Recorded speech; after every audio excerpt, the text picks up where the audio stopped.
Boa tarde, pessoal. A partir desse momento a gente está gravando, então quem se manifestar durante a aula está concordando com o direito de uso da sua imagem e voz. Na aula de hoje, o que a gente vai estudar é um tópico que não é novidade para nenhum de vocês, sistemas lineares. Então, nessa primeira parte que eu vou fazer, é recordar alguns aspectos fundamentais da teoria de sistemas lineares. Tá? E na segunda parte da aula eu vou falar um pouquinho sobre a resolução de sistemas lineares, mas o enfoque que a gente quer dar nesse curso para sistemas lineares é sobre a ótica computacional. É usar um computador para resolver sistemas lineares. E isso é uma tarefa recorrente em computação científica, que você trabalha com sistemas lineares grandes. Quando eu digo grandes, não são 5 por 5, 6 por 6. São sistemas com milhares de linhas e colunas, milhões, bilhões. Tá? A gente vai aprender um pouquinho disso hoje. Então, na primeira aula desse curso, eu comentei de um monte de aplicações que usavam sistemas lineares, se vocês se recordam.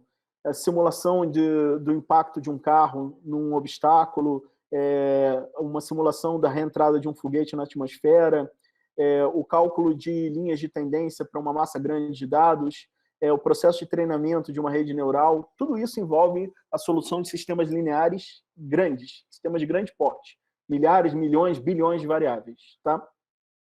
Então, a gente vai lidar com isso nas próximas aulas. Deixa eu só autorizar aqui. Tem alguém entrando? Aqui nesse slide, vocês podem ver a forma geral de um sistema linear com M equações e N incógnitas. Tá? A gente vai chamar isso aqui de sistema linear com M equações e N incógnitas. O que é um sistema com M equações e N incógnitas? É um conjunto de equações lineares, como vocês podem ver aqui. A1x1 mais A12x2, etc., mais A1n, xn, igual a B1. A21x1, A22x2, etc., A2n, xn, igual a B2, etc. Vocês podem ver aqui, quem são as chamadas incógnitas? São essas letras representadas por x e um índice aqui. Eu tenho n incógnitas aqui nesse sistema. E as equações, cada linha aqui corresponde a uma nova equação. Então, eu tenho 1, 2, 3, 4, 1 milhão, m. Tá?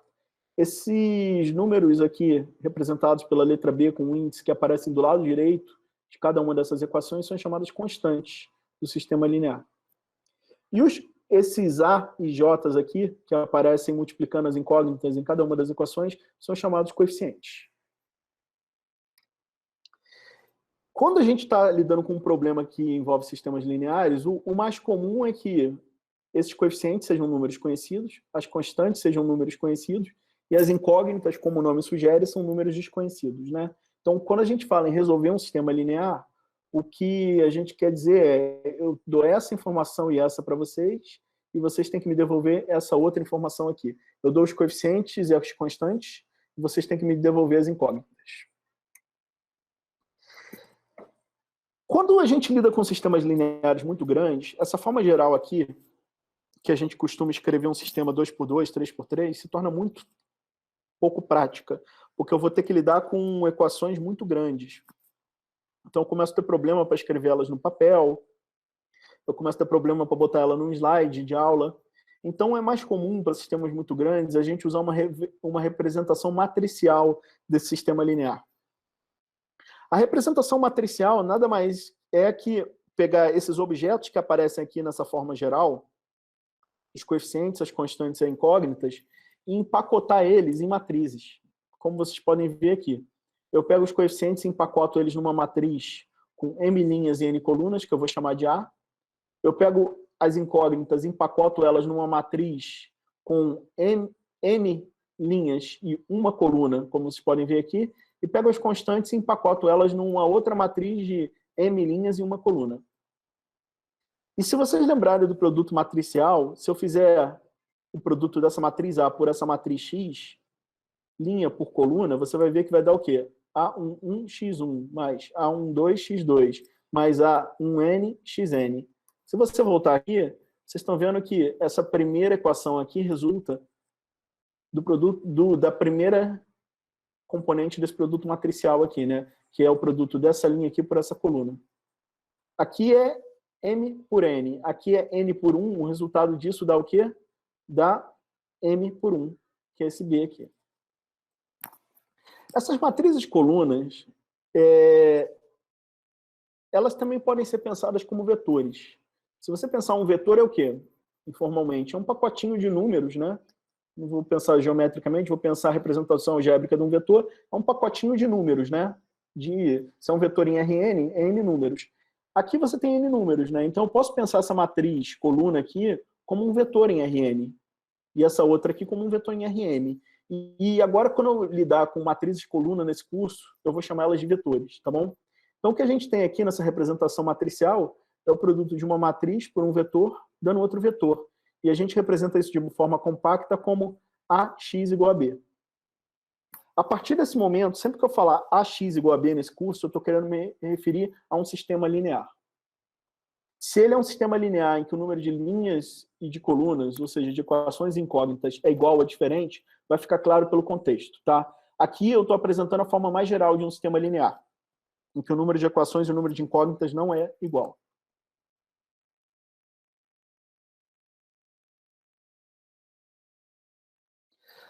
Agora, eu queria explorar também uma terceira representação de um sistema linear.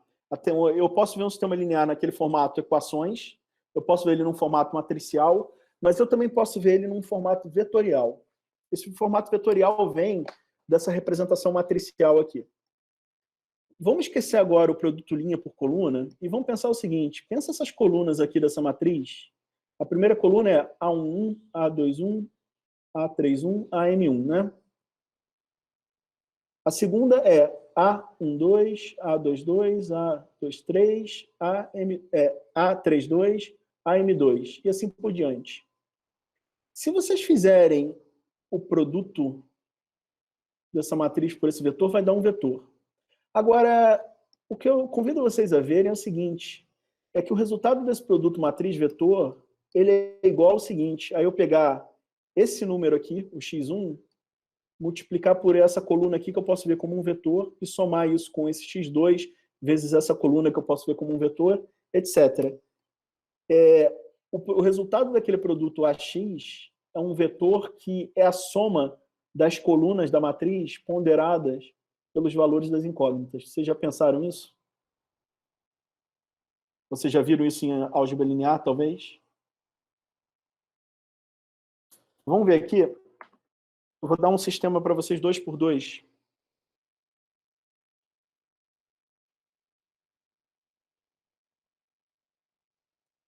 E se eu multiplicar isso aqui pelo vetor 3, 4, isso aqui dá quanto? Linha por coluna dá 3 mais 8, dá 11. E aqui linha por coluna dá 9 mais 16, 25. Concordam comigo?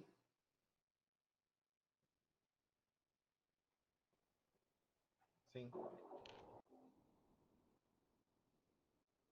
Vamos pensar isso aqui como um vetor A1 e isso aqui como um vetor A2.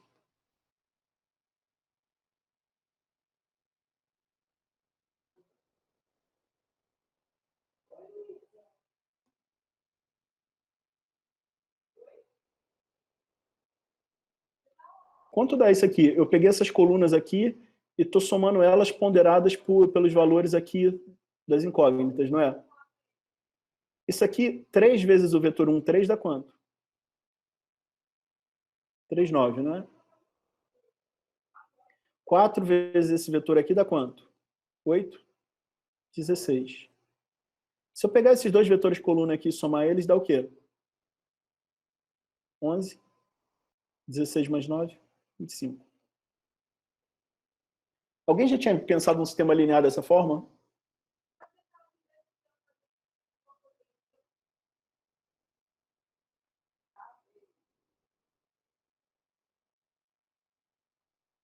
Pessoal, alguém já tinha visto um sistema linear dessa forma? Não? Alguém já conhecia isso?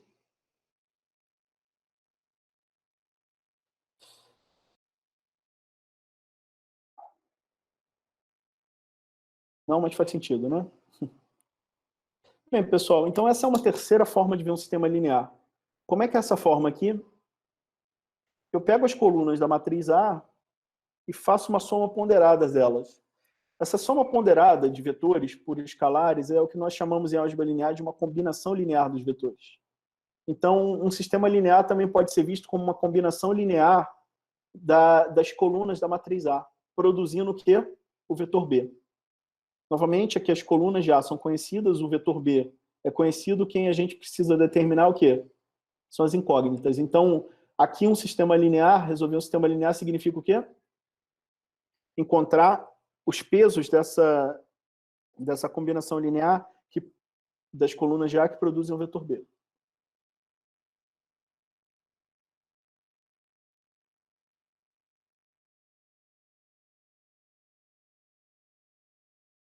Então, vamos lá. Recordado a definição formal de um sistema linear, eu preciso falar agora para vocês do conceito de solução de um sistema linear. O que significa resolver um sistema linear. E a solução de um sistema linear pode ser pensada de três formas, tá? Equivalentes. A primeira é o seguinte, a primeira forma que eu posso pensar uma solução está relacionada com essa representação de um sistema aqui. Como o quê? Como um conjunto de n equações com n incógnitas. Uma solução aqui é o quê? Uma atribuição de valores às incógnitas x1, x2, xn, de modo que as m equações sejam verificadas. A solução aqui que são números que eu coloco nas incógnitas e isso faz o lado esquerdo de cada equação ser igual ao lado direito. A segunda forma que eu posso pensar a solução de um sistema linear está relacionada com aquela representação matricial. A representação matricial está aqui em cima, é ax igual a b, né? Então, a representação, a forma que eu posso pensar a solução de um sistema linear no formato matricial é o seguinte. A solução é um vetor x em Rn, que quando eu multiplico pela matriz A, ele resulta no vetor B. E a terceira forma que eu posso pensar a solução está relacionada com essa visão vetorial do sistema linear. Essa visão vetorial diz que eu estou fazendo uma combinação linear das colunas da matriz A e produzindo com essa combinação linear o vetor B. Então, uma solução aqui é uma combinação linear das colunas de A que gera o vetor B. O conjunto formado por todas as soluções do sistema é aquilo que a gente chama de conjunto solução. Vamos ver três exemplos aqui? O primeiro exemplo é esse sistema linear que está aqui. Eu estou representando ele aqui naquele formato equações incógnitas. Eu tenho três incógnitas, né? x1, x2 e x3, e tenho três equações. Então, um sistema quadrado. O número de equações e o número de incógnitas é igual. Como é que eu coloco esse sistema aqui numa representação matricial? Eu vou ter que embutir todos os componentes desse sistema aqui em matrizes vetores. Os coeficientes, eles vão ser empacotados naquela matriz A, né? O coeficiente do x1 aqui é 1. Então, vem um 1 aqui para a posição 1, 1. Aqui é a primeira linha, segunda incógnita, né? Então, esse 3 aqui vem parar aqui na linha 1, posição 2. E aqui, essa aqui é a terceira incógnita da primeira equação, né? Então, esse menos 2 vem parar na linha 1, coluna 3. Esse 5 aqui, essa constante 5 do lado direito, eu vou empacotar ela num vetor aqui do lado direito, na primeira linha. Um raciocínio análogo, eu coloco 3, 5 e 6 aqui na segunda linha, 2, 4 e 3 na terceira. E as incógnitas, eu vou empacotar elas nesse vetor coluna que está aqui. Então, se você fizer esse produto matriz-vetor aqui, ó, 1 vezes x1, mais 3 vezes x2, menos 2 vezes x3, o resultado disso é esse lado esquerdo dessa equação, igual a esse 5 do lado direito. Eu acho que isso aqui não é novidade para vocês, né? O que eu não sei se todo mundo está firme na cabeça é o seguinte, é que eu posso associar uma certa geometria. Essas equações aqui, elas têm uma interpretação geométrica. Como eu tenho três incógnitas aqui, eu estou no R3.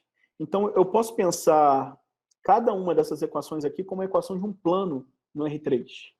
Então, se eu desenhar esses três planos aqui, eu vou ver que eles se cortam em um único ponto que está aqui, tá vendo? E esse ponto que pertence aos 3 planos ao mesmo tempo, geometricamente, ele corresponde à solução desse sistema.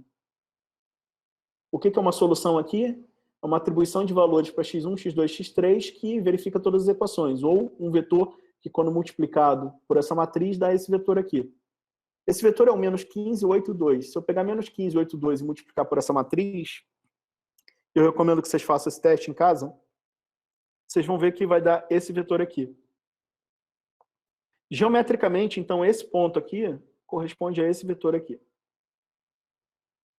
Essa caixinha aqui foi feita para desenhar esses planos, mas ela não corresponde a um sistema coordenado necessariamente, tá? Isso aqui não é um sistema coordenado. Você tem um sistema de coordenadas aqui em algum lugar nesse espaço, mas eu só estou querendo olhar os planos aqui, tá? Só para representar que são 3 planos que a interseção deles se dá ao longo de um único ponto.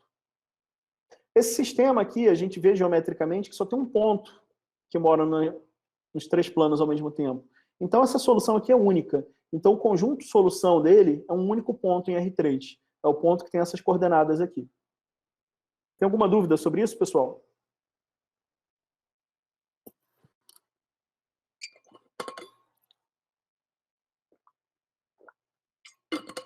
E se não tem dúvida, então vou seguir para o próximo exemplo. Esse exemplo 2, pessoal, eu tenho aqui 2 equações e 1, 2, 3 incógnitas, né? As incógnitas são A, B e C, e eu tenho 2 equações aqui. Continua valendo aquela interpretação geométrica. Isso aqui corresponde a um plano no R3 e isso aqui é outro plano no R3. Se eu colocar esse sistema aqui em formato matricial, a matriz é 1, 1, 1 na primeira linha, 1, 1, 2 na segunda linha, as incógnitas vão ser colocadas ao longo de um vetor aqui A, B e C, e as constantes do lado direito vão ser colocadas num vetor em R2, 1 e 3 aqui. Agora, pensando que isso é um plano e que essa outra equação aqui é um plano, esses 2 planos se cortam ao longo do quê? Se eu olhar os vetores normais aqui, eu vou ver que esses planos não são paralelos, eles se cortam ao longo de uma reta, que corresponde a esse sombreado branco aqui, na figura. Então, quantas soluções tem esse sistema aqui? Pergunto a vocês.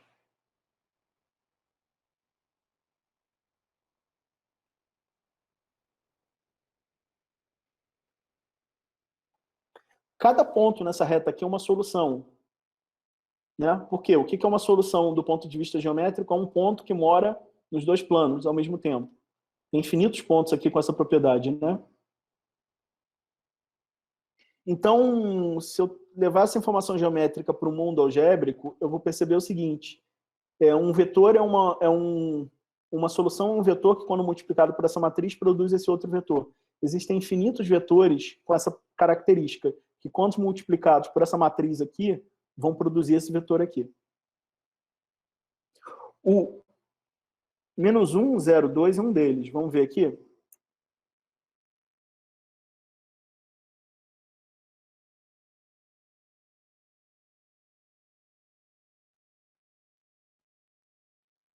Um,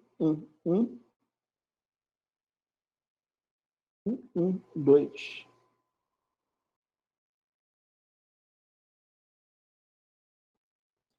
E o vetor solução é, que eu falei, menos 1, 0, 2. Me ajudem a fazer esse produto aqui. Isso aqui tem 2 linhas e 3 colunas. Isso aqui tem 3 linhas e uma coluna. Esse resultado aqui tem o quê? 2 linhas e uma coluna, né? Concordam? Linha por coluna aqui vai dar 1 vezes menos 1 dá menos 1. Mais 1 vezes 0, que é 0, fica menos 1 ainda o resultado. Mais 1 vezes 2, que é 2. Menos 1 mais 2, 1. Linha por coluna vai dar menos 1 mais 0 mais 4. 3. Deu isso aqui? Deu. Então, esse vetor aqui é uma solução. Ele é a única que existe?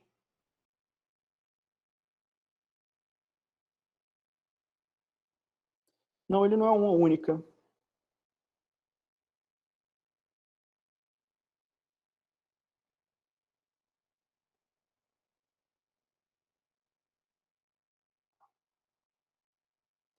Vê esse outro aqui, se ele também não é solução. Linha por coluna, dá menos 2, mais 1, mais 2, dá 1. Isso aqui por isso aqui, dá menos 2, mais 1, mais 4. Menos 2, mais 1, mais 4. 1 mais 4, 5. Menos 2 dá 3. Existem infinitas soluções, né? Essa fórmula que está aqui do lado direito, ela parametriza todas essas soluções. Ela é uma espécie de gerador de soluções. Ela é uma fórmula que, se eu botar um valor para t aqui, ela me produz uma solução. Por exemplo, se eu botar t igual a 0, a solução vai ser menos 1, 0, 2. Foi aquela primeira que eu testei.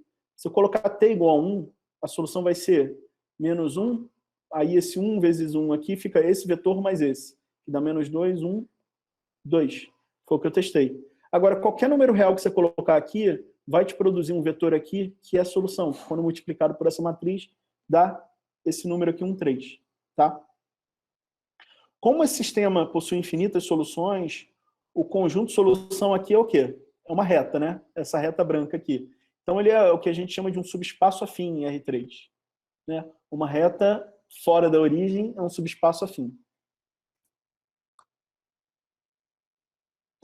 Perguntas?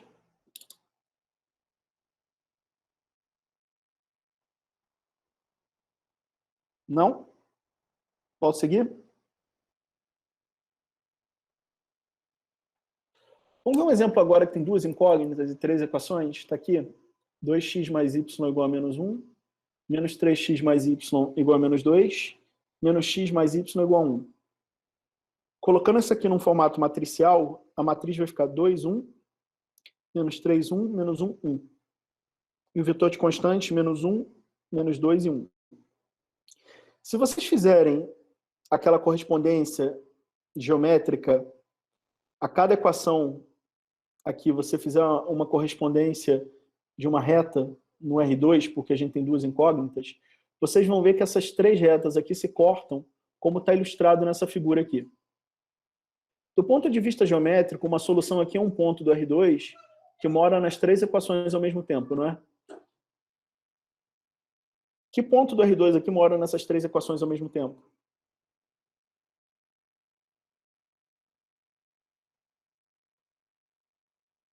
Tem algum ponto onde essas três equações se cortam? Existe algum lugar aqui onde essas três equações se cortam no mesmo ponto?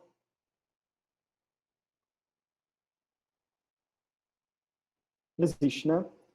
Então, esse sistema, não existe nenhum vetor que, quando multiplicado por essa matriz, dá esse vetor aqui. O sistema não tem solução. E, nesse caso, a gente diz que o conjunto de solução é vazio.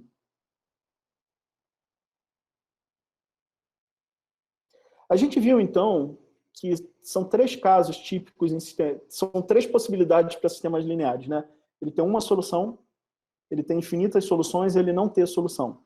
Isso é algo muito geral e vale para um sistema tanto quadrado, quando as linhas e colunas são iguais, quanto para um sistema retangular, quando o número de linhas e o número de colunas não é igual. Agora, tem certos cenários típicos.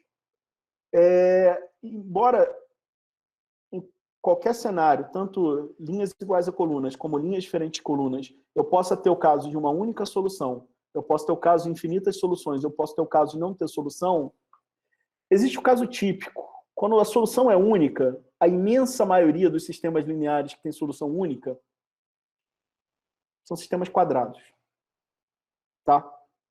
E para sistemas quadrados, o caso mais comum é que ele tem uma solução única. Ah, mas eu conheço sistemas quadrados que não têm solução única. Eu também conheço infinitos. Mas é um infinito muito menor do que o infinito dos sistemas quadrados que tem solução. E é fácil ver isso.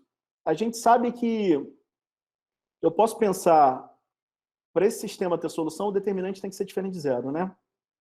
Se você pegar as colunas de uma matriz aleatoriamente, pega lá no seu RN as colunas aleatoriamente, para o sistema ser singular, o determinante tem que ser zero. Então, eu tenho que pegar pelo menos duas colunas no mesmo plano, né?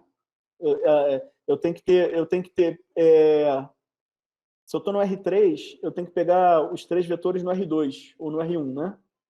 Ao longo de uma reta ou ao longo de um plano. Se eu sortear três vetores aleatoriamente, é muito mais provável que eu pegue três vetores em diferentes direções do que eu pegue eles chapados no mesmo plano. Vocês concordam? Então, se eles estão em diferentes direções, não tem eles no mesmo plano, o determinante vai ser diferente de zero. Por isso que esse sistema quadrado aqui, o caso mais frequente dele é ter solução única. E então, para o caso de solução única, a gente vai pensar aqui que o que a gente vai estudar de solução única aqui nesse curso é um sistema quadrado, como esse que está aqui. O número de linhas e o número de colunas é igual. Qual o caso típico quando a gente tem infinitas soluções? É um sistema que eu resolvi apelidar aqui de baixo e gordinho. Por que baixo e gordinho? Porque a matriz dele tem poucas linhas e muitas colunas. É como esse que está aqui. E por que esse sistema aqui tem infinitas soluções, tipicamente? Se você pensar aqui, cada equação ela é uma restrição que os números da solução têm que atender, né?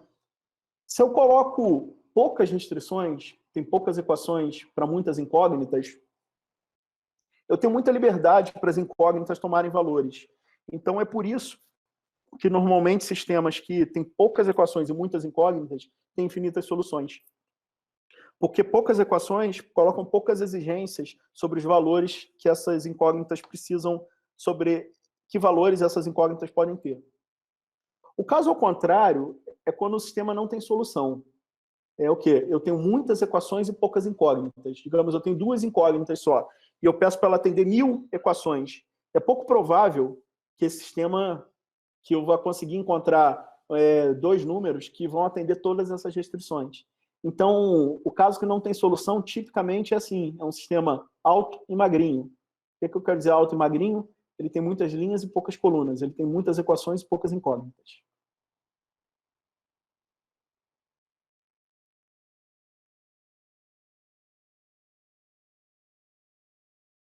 Alguém tem dúvida, pergunta, comentário sobre isso, pessoal?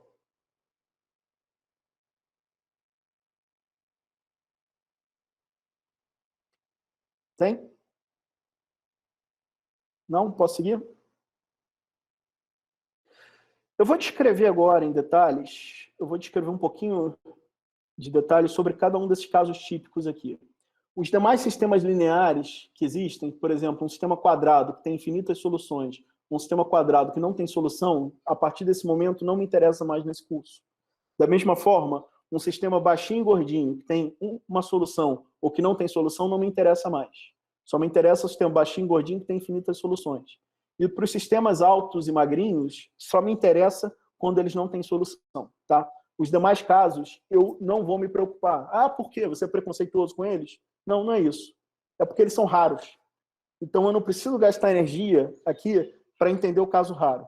Se você quer aprender muito de álgebra linear, você vai estudar o caso raro. Mas para o dia a dia, para o arroz com feijão nosso em aplicações, são esses 3 sistemas que vocês vão se deparar na prática. Tá? É praticamente impossível você se deparar com um daqueles outros em aplicações, e principalmente naquelas aplicações que eu mostrei no início da aula, eles não aparecem. Por isso que eu vou dar mais atenção a esses 3 casos. Professor, no caso, o sistema baixo, tipo, sistema quadrado, seria, sei lá, eu tenho 3 equações e 3 incógnitas. Isso. O sistema baixo e gordinho seria tipo, eu tenho uma equação e 3 incógnitas, ou uma equação e 2 incógnitas, e o outro é tipo, sei lá, tenho 50 equações e 2 incógnitas. Aí o que exatamente isso. Seria viável não ser possível. Entendi. Exatamente isso. Entendi.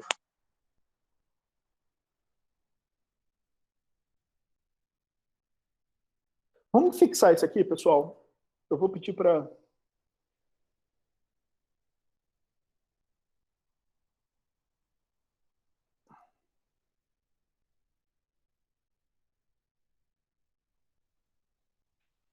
Me dá um sistema baixo e gordinho aí.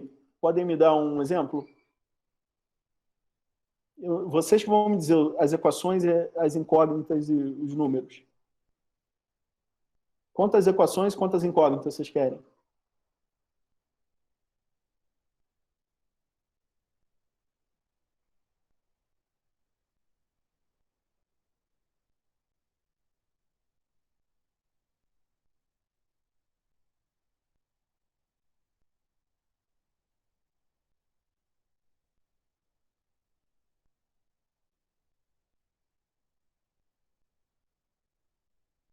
Como é que é esse sistema aqui matricialmente? Quantas linhas ele vai ter?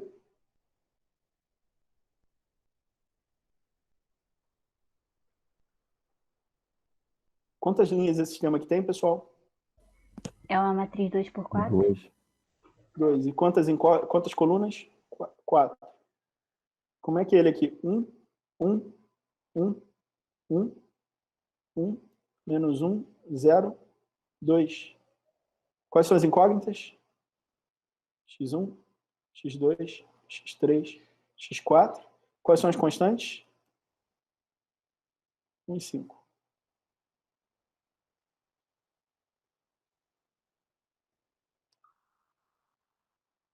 O que eu estou afirmando aqui?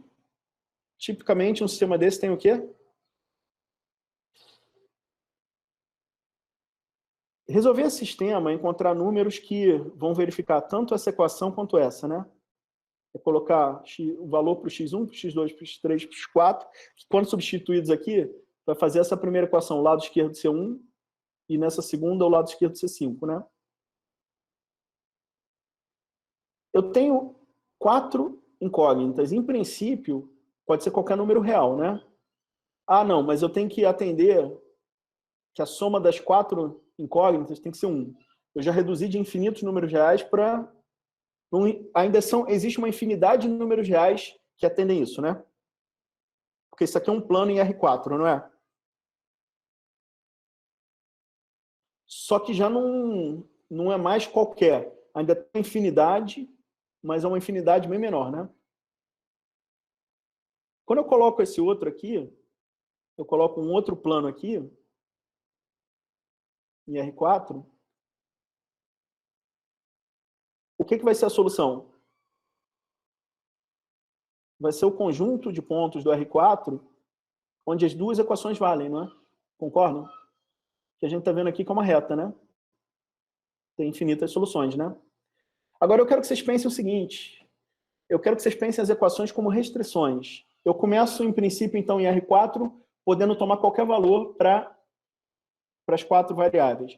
Quando eu tenho que atender a primeira equação, isso me colocou uma restrição. Isso reduziu as minhas possibilidades. Quando eu coloco uma segunda equação, isso reduz ainda mais as minhas possibilidades. Agora, em princípio, eu tinha 4 graus de liberdade aqui, né? Eu tinha 4 botões para girar aqui e atribuir números, né? Eu reduzia a liberdade em 2 níveis aqui, ao colocar a equação, o plano vermelho e colocar o plano amarelo, concordam? Mas eu ainda tenho 2 botões completamente livres para girar. Vocês esperam que tenha quantas soluções aqui, então? Quando eu comecei com 4 botões livres lá, quantas soluções eu tenho? Infinitas, não é? Quando eu botei uma equação, eu travei um desses botões, né? Quando eu coloquei uma segunda equação, eu travei 2. Mas eu ainda tenho 2 botões que giram livres. Então, com esses 2 botões que giram livres, eu consigo construir qualquer ponto aqui em cima dessa reta azul. Entendeu? Então, como eu tenho um número de equações muito menor do que o número de incógnitas, eu tenho infinitas soluções. Entendeu?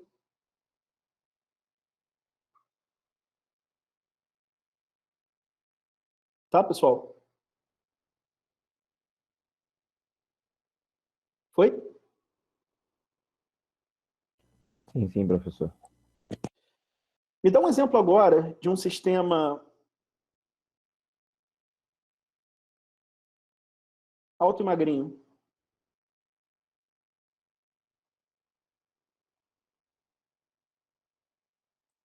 Um sistema alto e magrinho, ele tem o quê?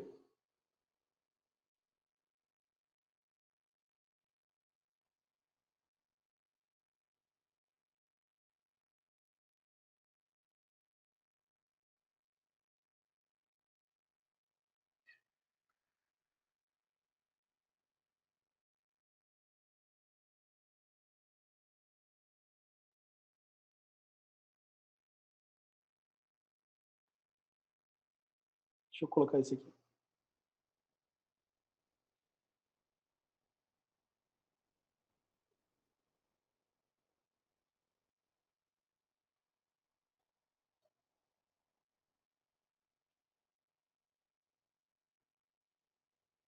Como é que é matricialmente esse sistema aqui? 1, 2, 2, 3. Igual a...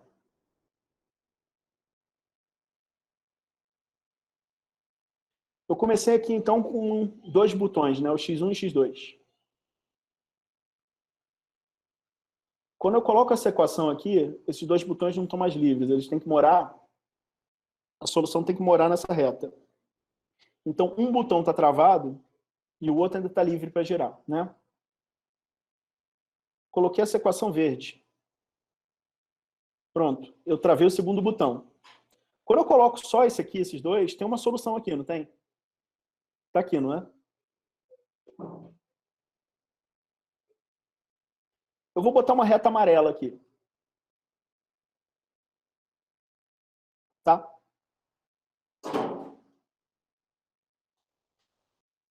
Eu posso colocar essa reta amarela assim, de modo que o sistema tenha solução, não posso? Eu tenho infinitas maneiras de colocar isso. Agora, eu tenho mais maneiras de colocar essa reta amarela passando por esse ponto azul ou passando fora dele?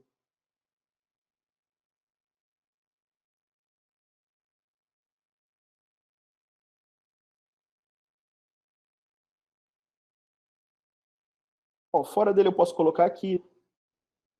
Eu posso passar ela por aqui. Eu posso passar ela por aqui. Eu posso passar ela aqui, aqui, aqui. Eu tenho mais chance de passar essa reta amarela fora desse ponto azul ou dentro desse ponto azul? Fora. Então vocês concordam que quando eu coloco uma terceira equação aqui, é muito mais provável que ela me dê um sistema sem solução do que esse caso aqui, onde ela vai me dar um sistema com solução? Concordam? Por isso que os sistemas altos e magrinhos, em geral, não têm solução. Por quê? Porque eu começo lá com meus botões e vou colocando cada vez mais equações, mais restrições, eu vou travando os botões até que de um jeito que eu não consigo mais girar eles para ter uma solução, entendeu? Eu vou colocando cada vez mais exigência que as incógnitas têm que satisfazer, chega um ponto que eu coloquei exigência demais que não tem mais como atender as exigências de todas, entendeu? Eu coloquei aqui que a soma das duas variáveis tem que ser 1. A soma da primeira com o dobro da segunda tem que ser 2. Aí aqui eu coloquei que o dobro da primeira mais o triplo da segunda tem que ser 4. Quando eu coloquei essa terceira restrição, eu matei a minha chance de ter solução, entendeu?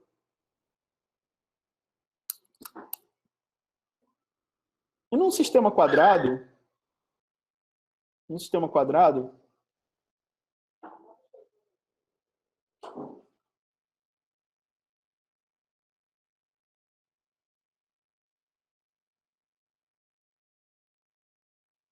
eu tenho uma equação, corresponde à primeira linha, e a outra corresponde à segunda, né? Esse é o caso mais frequente. Pode acontecer isso, ter duas retas paralelas? Pode. Pode. Agora vem cá. A primeira equação aqui, ela corresponde a essa reta azul. Vou colocar a segunda equação da reta amarela. É mais provável eu colocar essa reta... Existem mais possibilidades para essa reta ser paralela, essa reta ser coincidente, ou para essa reta ser concorrente? O que tem mais possibilidades?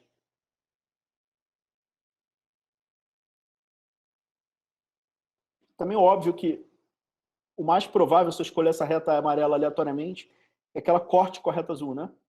Que ela seja concorrente à reta azul, né? Em vez dela ser paralela ou coincidente, concordam? Por isso que, tipicamente, os sistemas quadrados têm uma única solução. Ficou claro isso aqui? Vamos seguir para descrever um pouquinho mais sobre esses sistemas. O sistema quadrado, ele é o caso típico quando a gente tem uma solução única.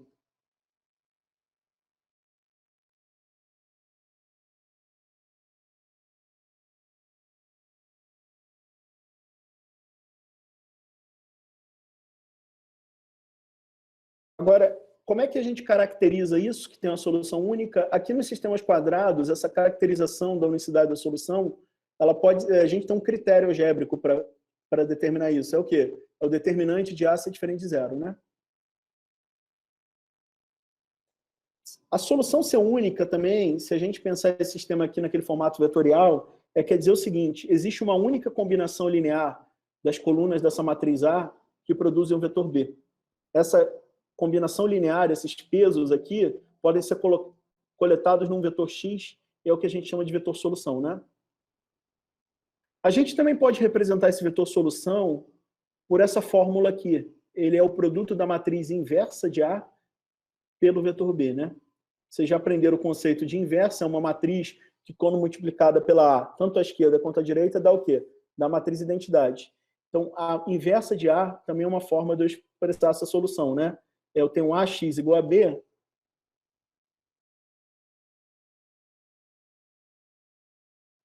Se eu pegar a matriz inversa, ela existe, porque o determinante é diferente de A, de zero.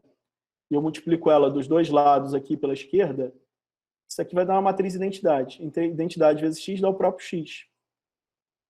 E eu posso representar a solução aqui dessa forma, como o produto da matriz inversa pelo vetor B. Então, é muito comum, quando a gente está resolvendo sistemas quadrados, a gente fala, eu quero inverter esse sistema. Você está querendo achar a matriz inversa no fundo, né?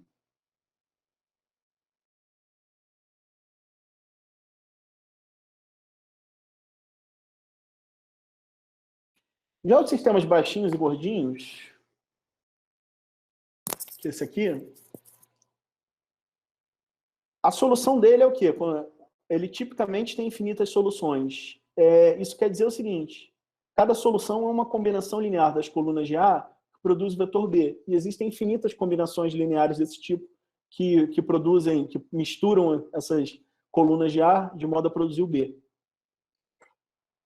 Numa linguagem um pouco mais técnica de álgebra linear, isso quer dizer o quê?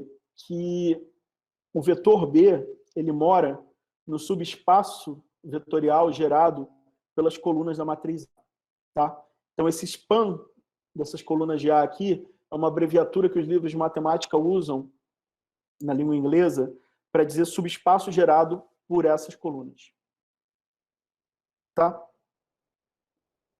Agora, aqui vem uma ideia importante que eu quero apresentar para vocês e que eu acho que nenhum de vocês, ou poucos, talvez estejam familiarizados.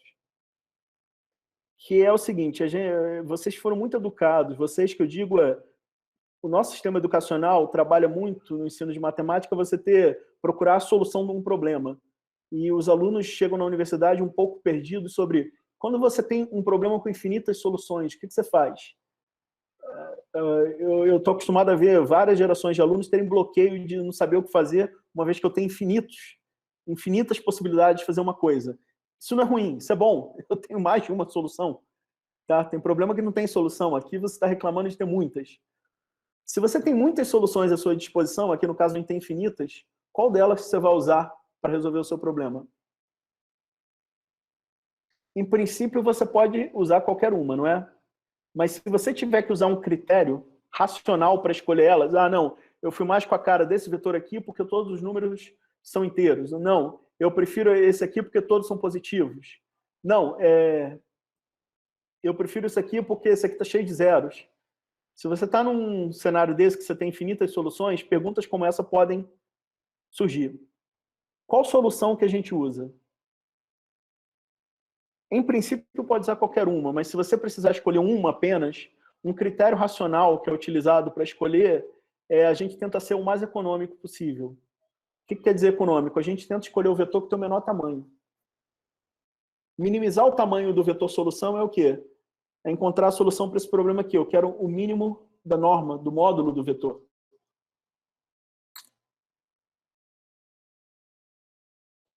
Você tem um vetor solução aqui, né? x1, x2 até xn. O que é o módulo desse vetor x, ou a norma desse vetor x? É a raiz quadrada de x1 ao quadrado mais x2 ao quadrado até xn ao quadrado, não é? Por exemplo, se o meu vetor x é 1, 1, quem é a norma dele? A raiz de 2, concordam? Se o meu vetor é 1, 0, quem é a norma dele? É 1 ao quadrado mais 0 ao quadrado, raiz disso. A raiz de 1, que é 1, né?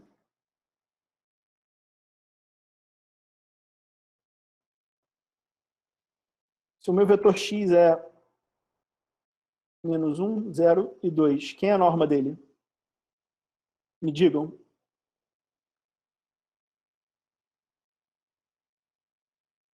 Quem é a norma desse vetor aqui?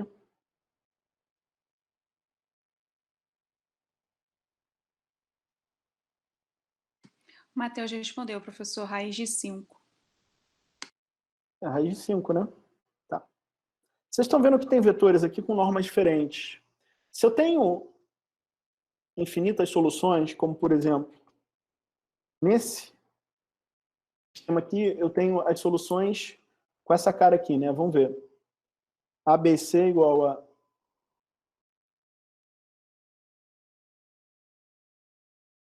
vou botar x1, x2, x3. Menos 1, 0, 2, né?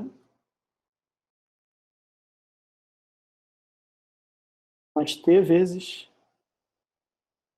menos 1, 1, 0.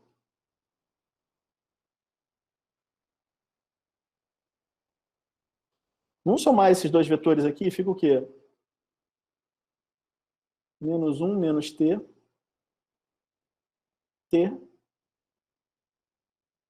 e 2, um t real, né? Quem é a norma desse vetor aqui? Raiz quadrada do primeiro componente ao quadrado, né?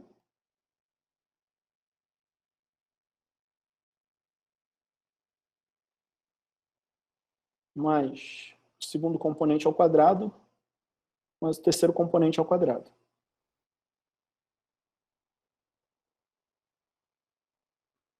Quanto que dá isso aqui? T ao quadrado, quadrado do primeiro, 2 vezes o primeiro vezes o segundo, mais 2t, mais 1, mais t ao quadrado, mais 4. Concordam comigo aqui? Isso aqui dá raiz quadrada é t ao quadrado, 2t ao quadrado,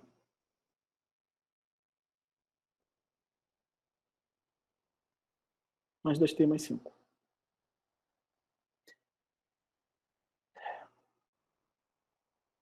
Variando o t aqui, eu vario o valor dessa norma, vocês concordam? Se eu quero minimizar isso aqui, o que eu tenho que fazer, pessoal?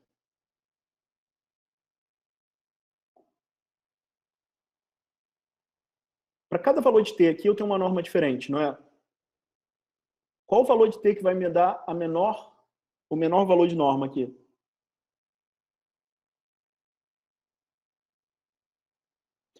O menor valor de norma aqui vai ter quando essa parábola que está aqui dentro tiver o menor valor possível, não é? Como é que eu posso encontrar o menor valor possível para ela?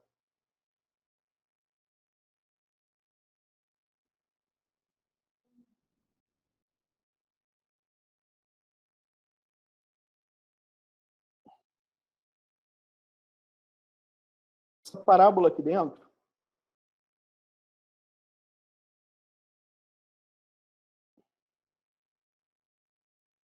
eu vou chamar ela de f de t, né?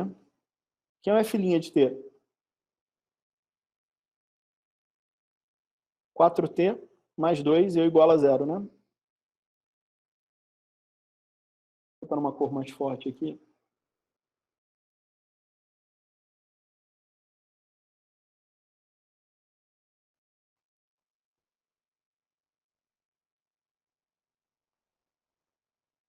Quatro t mais 2, isso é igual a 0. Quem é o t, então? Quem é o ponto crítico aqui?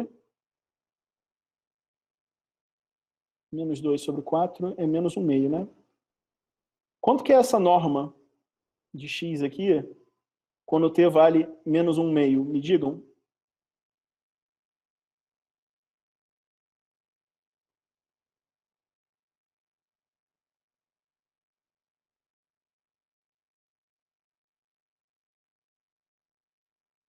Um meio ao quadrado aqui dá 1/4, vezes 2 vai dar 1/2.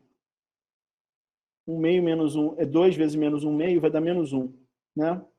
Aqui fica, então, 1/2 menos 1 dá menos 1. Menos 1 mais 5 dá 4. No mínimo, a norma é 2, não é? Se você ver a segunda derivada aqui, ela é 4 maior que zero, então de fato é um mínimo, né?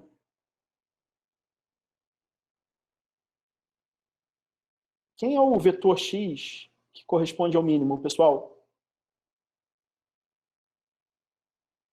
Eu tenho que substituir esse valor menos meio aqui, não é? Então ele é menos 1, 0, 2, mais menos 1 meio, vezes menos 1, 1, 0. Quanto dá isso aqui? Menos 1 mais meio dá menos 1 meio. 0 mais meio, menos meio dá menos meio. E 2 mais 0 dá 2. Tá dando para ver aqui quem é o vetor que corresponde ao menor tamanho? Menos 1 meio, menos 1 meio e 2.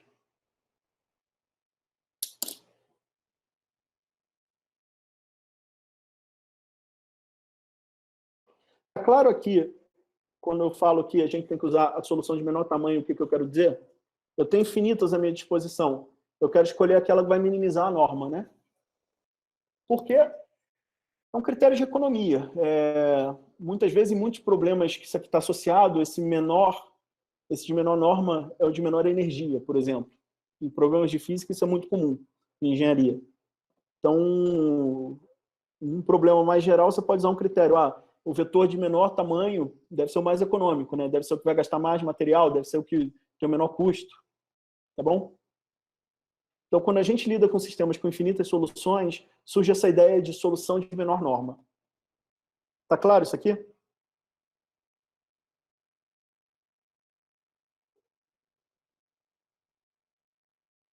Posso seguir? E quando você tem um sistema altinho e magrinho que não tem solução? Se não tem solução, ou seja, não existe uma combinação linear dessas colunas aqui que produz o vetor B, não há o que fazer em princípio, não existe solução. Só que matemáticos, físicos, engenheiros não se conformam com isso. Não tem solução? Não pode ser. Como é que eu vou resolver o meu problema se ele não tem solução? Não tem solução. Já que não tem solução, mas o seu cliente não aceita, você não dá uma solução como resposta, você tem que criar uma noção, uma ideia generalizada de solução, né? Olha, isso aqui não é uma solução, mas é quase como se fosse. Essa é a ideia.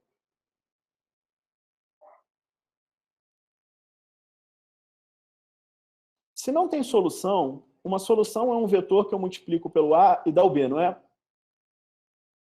Se não existe solução, nenhum vetor x que eu multiplicar pelo A der o B, vê se vocês concordam que eu posso passar esse vetor B para o outro lado e esse AX menos B vai ser diferente do vetor zero. Concordam comigo?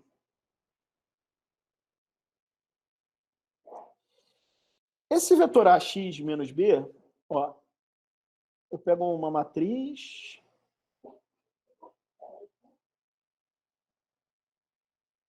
multiplico por um vetor, isso aqui dá um vetor.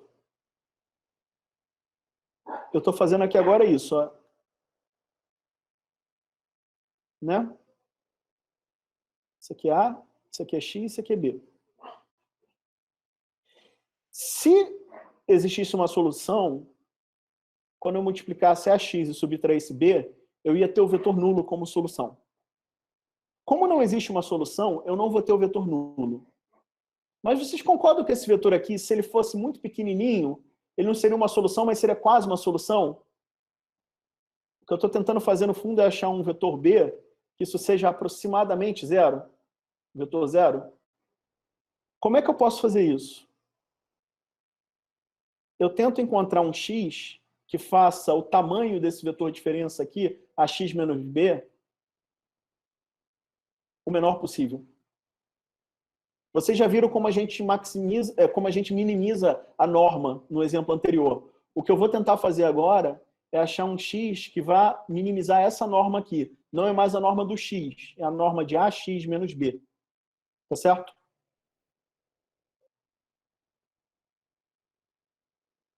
Vamos ver um exemplo aqui?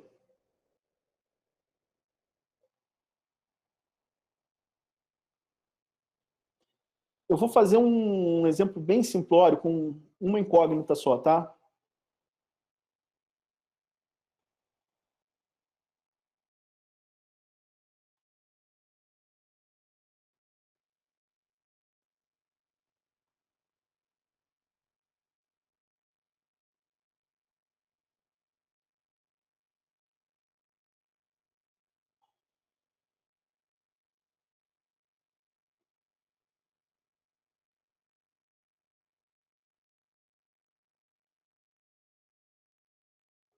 Olha esse sistema aqui. Ele não tem solução, né? 2x1 igual a 2, x1 é igual a 1. 3x1 igual a 4, x1 é 4 terços. Não tem solução.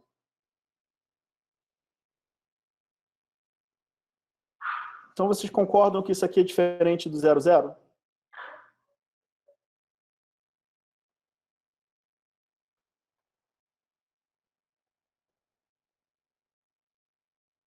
Agora, vem cá. Quem é esse vetor aqui?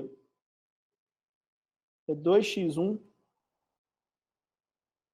menos 2 e 3x1 menos 4. Isso aqui é diferente de 0. Eu quero encontrar o valor do x1 aqui que faça isso aproximadamente 0. Faça isso aqui ser o mais próximo possível de 0. Como é que eu faço isso? Eu tenho que fazer a norma desse cara aqui o menor valor possível. Quem é a norma daquele cara ali? O primeiro componente é quem? E o segundo?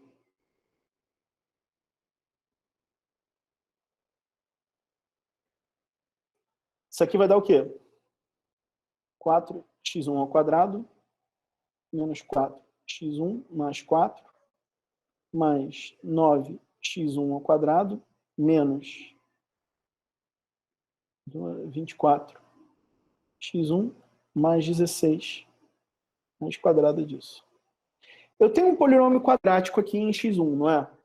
Como é que eu minimizo isso? Deriva igual a 0, encontro x1 e pronto, você tem. Você vai ver que nem naquele caso lá. Ficou claro? Vai ser uma solução? Não. Vai ser o x1 que faz esse lado esquerdo aqui ser o mais próximo possível de 0. Tá?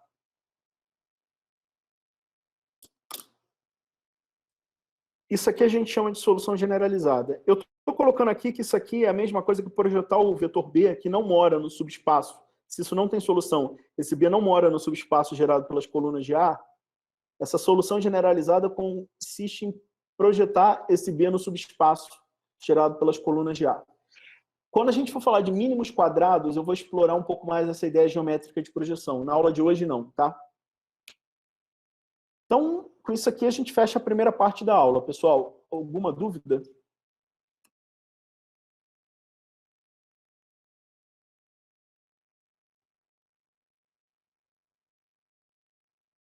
Posso seguir para a segunda parte? Professor, o João está perguntando se o senhor pode explicar essa parte mais uma vez. Ele acha que ele não conseguiu compreender. Qual parte, João?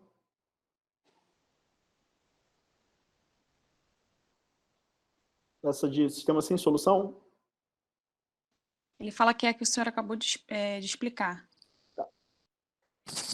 Esse sistema aqui não tem solução, ou seja, nenhuma combinação linear das colunas de A produz o vetor B.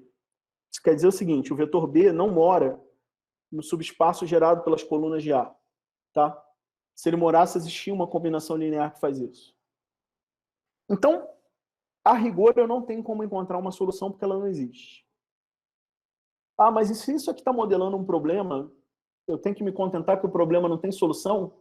Ele não tem solução ótima, mas será que não vale a gente tentar pegar uma solução subótima? Não é a melhor possível, mas é uma meia água, é melhor do que nada, né? Então, como é que é essa ideia?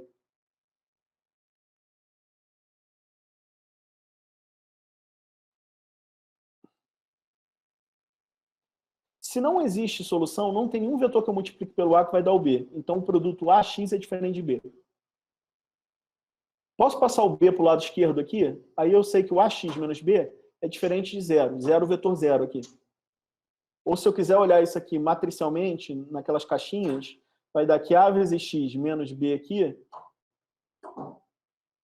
é diferente do vetor 0.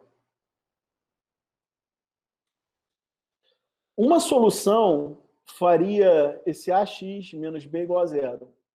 Se eu não tenho solução, nenhum vetor aqui faz isso aqui virar 0. Mas esse AX menos B aqui, ele é mais próximo ou mais distante do vetor 0 de acordo com o valor de x que eu escolho. Esse AX menos B é um vetor.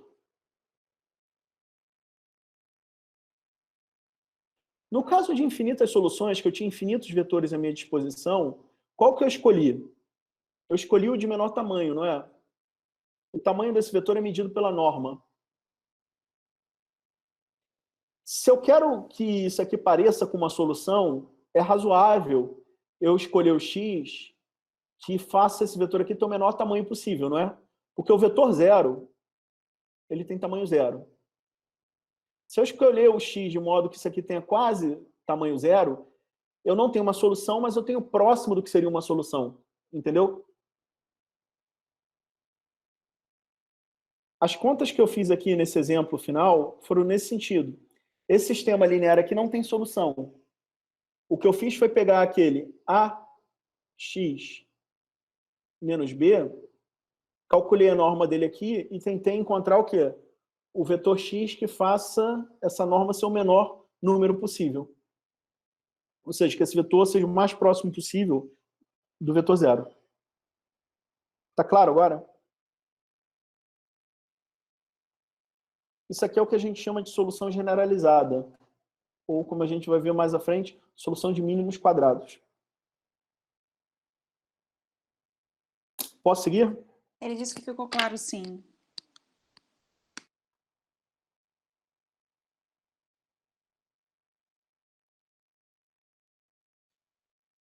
Já que a gente agora está...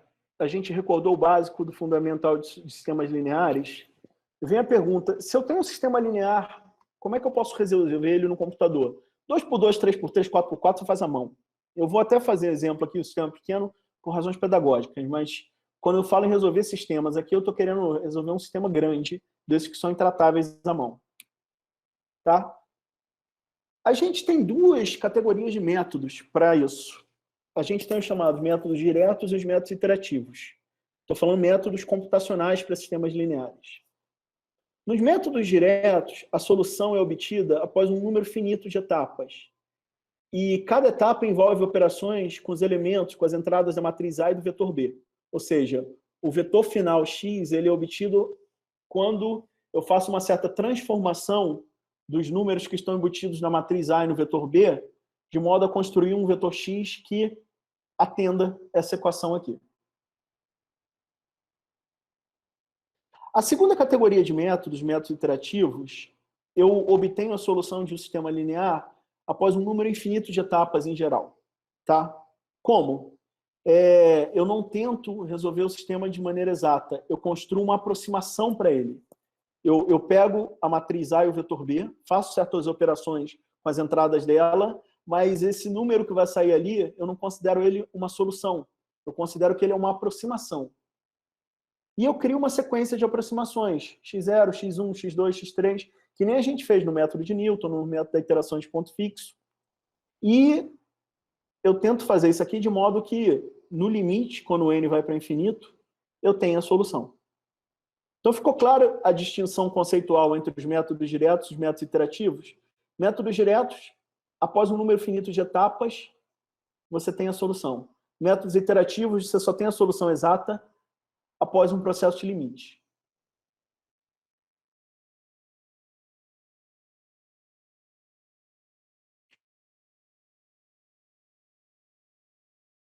Quais são métodos diretos? O que os métodos diretos têm?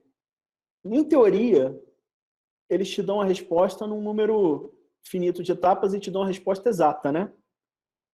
Na prática, como você faz essas contas num computador, você tem um errinho de ponto flutuante que perturba, que corrompe a solução exata.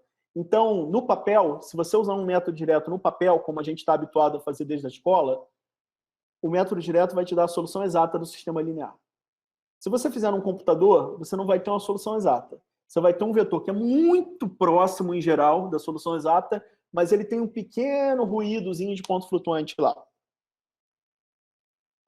Em geral, esses métodos diretos são muito mais precisos que os métodos iterativos, de modo que eles são a ferramenta padrão. Você vai tentar resolver um sistema linear no computador, a primeira coisa que vem na sua cabeça é usar um método direto, não é usar um método iterativo. O principal método direto que existe é a eliminação gaussiana, que a gente conhece desde a época da escola, né? É aquele método de eliminar variáveis por escalonamento. Só que computacionalmente, existem muitas variantes desse método, como a fatoração LU, e para alguns casos particulares, a fatoração Cholesky, a fatoração QR, fatoração... Tá? Você tem algumas variantes deles, da eliminação gaussiana, que são utilizadas na prática. Eu catalogo aqui os principais métodos: a eliminação gaussiana, fatoração LU, fatoração Cholesky, fatoração QR, fatoração SVD, regra de Cramer, o gradiente conjugado, etc. Esses são os principais métodos diretos que existem. Quais que a gente vai estudar em detalhes aqui nesse curso? Eliminação gaussiana e fatoração LU. Essas outras fatorações aqui, e a regra de Cramer, eu vou dar uma pequena pincelada sobre eles, tá? A regra de Cramer na aula de hoje. As fatorações matriciais mais à frente. O gradiente conjugado a gente não vai ver aqui, mas ele, no plano teórico, ele é um método direto. Porque se você está usando ele num sistema N por N, que ele pode ser aplicado, ele te dá a solução em N etapas, em até N etapas. Na prática, ele é usado como um método iterativo, tá? Por quê? Porque você não itera as N etapas. Você gostaria de fazer isso num número de iterações muito menor que N. Os métodos iterativos, em teoria, calculam a solução exata no limite, ou seja, depois de um número infinito de passos. Como no mundo real eu não tenho tempo infinito à minha disposição, eu não posso esperar infinitas etapas para ter uma solução, eu tenho que parar aquele processo de construção da solução. Eu faço uma meia dúzia, uma dúzia, 10, 20, 30, 50, 300, 3.000 aproximações, mas a partir de algum momento eu paro. Que nem lá no método de Newton. O método de Newton, você não deixa ele ir infinitas etapas, né? Você para ele depois de um tempo. Quando você parar, você tem a sua solução aproximada. Só que a sua solução aproximada aqui, ela tem duas fontes de erro. Como está sendo feito no computador, você tem os erros de ponto flutuante, que nem nos métodos diretos. Mas você tem uma segunda fonte aqui que é até mais importante no caso dos métodos iterativos. Como você interrompeu o processo de limite, você não deixou ele correr infinitas etapas, você tem o erro da aproximação também, né? Tá? Por que você então está apresentando métodos iterativos se eles são menos precisos? A questão é que eles são mais rápidos. Então, quando você tem uma concorrência entre precisão e velocidade, um objetivo concorre contra o outro, eu tenho uma solução muito precisa e elevo o tempo de trabalho a um patamar intratável. Ou eu abro mão de muita precisão e reduzo o tempo de trabalho para um patamar tratável. Nesse contexto, os métodos iterativos ganham espaço. Quando um método direto não é viável, ele vai demorar tempo demais para rodar, aí eu admito usar um método iterativo. Tá? Quais são os métodos iterativos principais que existem? O método Jacobi, Gauss-Seidel, o método sobre relaxação sucessiva, o método gradiente conjugado, que eu falei que ele é exato em teoria, mas na prática ele é usado como um método iterativo, porque você não faz todas as etapas dele como você faria num método direto. Idem tem o primo dele, que é o gradiente biconjugado, tem o GM-RES e muitos outros. Isso aqui é tema de pesquisa até hoje. Você tem gente desenvolvendo métodos iterativos para certos problemas. Tá? Ficou clara a distinção conceitual e os aspectos teóricos e práticos dessas duas categorias de métodos, pessoal? A gente vai estudar eles mais a fundo nas aulas seguintes. Mas aqui é uma introdução. Ficou claro?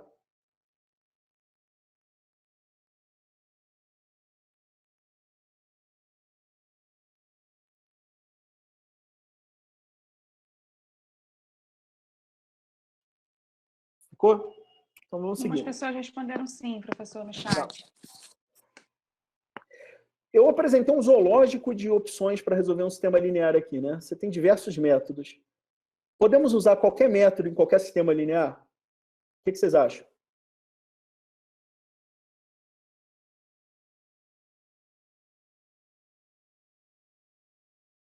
Se alguém me perguntasse isso, eu sabendo que existem diferentes métodos, eu vou falar, provavelmente não. Por quê? Porque senão não existiriam diferentes métodos. Se qualquer um pudesse ser usado sem nenhum problema, alguém teria encontrado um, outros teriam encontrado outros por curiosidade, mas você sempre usaria um só, né? O mais simples.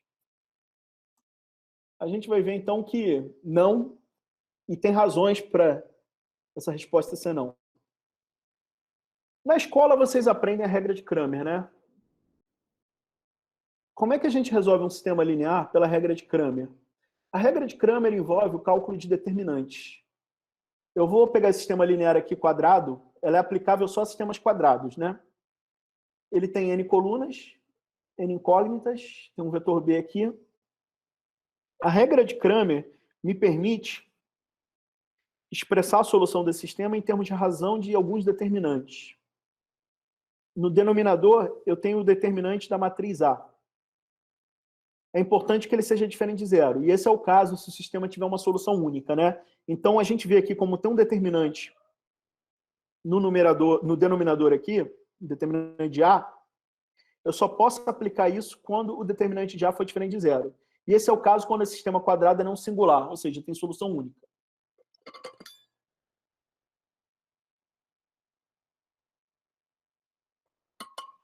Agora vocês devem estar se perguntando, no numerador está aparecendo um tal determinante de AJ, determinante de A1, determinante de A2, determinante de AJ, determinante de AN. Que determinante de AJ é esse? Esse determinante que aparece no numerador, ele é o determinante de uma matriz modificada. Uma matriz que é obtida a partir da A, mas a gente faz uma pequena modificação na A. Qual é a modificação? Esse A1 aqui, eu vou pegar a primeira coluna da matriz A, eu vou deletar ela, eu vou colocar no lugar o vetor B. Esse AN aqui, eu vou pegar a matriz A, vou deletar a coluna N e vou colocar o B no lugar dela. E a matriz AJ genérica é o quê? Eu vou na coluna J, deleto ela e troco ela pelo B. Vocês estão vendo aqui embaixo? Algo simples, né? Eu calculo o determinante da AJ, calculo o determinante de A, faço a razão, eu tenho XJ. Vamos ver isso na prática? Esse sistema linear aqui, ele corresponde àquele exemplo que eu usei na aula anterior, que tinha uma única solução, né? Que era menos 15, 8 e 2. Como é que eu posso calcular essa solução? Menos 15, 8 e 2. O x1 é o determinante de A1 sobre o determinante de A. Essa matriz aqui no denominador, vocês estão vendo que é A. E o determinante dessa matriz, se vocês calcularem, vocês vão ver que é menos 4. Essa A1 aqui, eu peguei essa coluna 1, 3, 2, deletei ela e coloquei no lugar 5, 7, 8. Estão vendo aqui? Essa matriz A2 eu fiz isso com a coluna do meio. E na A3 eu fiz isso com a coluna da direita. Tá claro, conceitualmente, o que eu fiz aqui? Eu vou recordar vocês como calculo um determinante.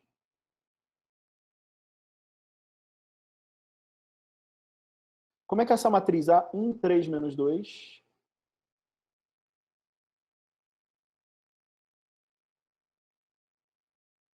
Três, 5, 6.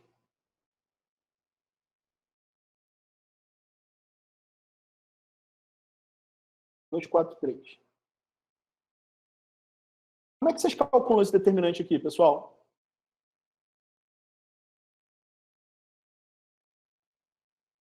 Nesse curso, em geral, chegam muitos alunos aqui querendo fazer isso. Vocês aprendem lá na escola. Eu espero que depois dessa aula vocês nunca mais na vida calculem determinante desse jeito. Calcule determinante como gente grande. Como é que é o jeito grande de fazer o determinante? A gente vai fazer uma expansão por cofatores. Eu vou pegar esse primeiro número aqui, 1, e vou multiplicar ele pelo determinante da submatriz quando eu suprimo a linha desse 1 e a coluna desse 1. Ou seja, tá vendo essa matrizinha aqui? Eu vou colocar aqui agora o determinante dela, que é o quê? 5, 6, 4, 3.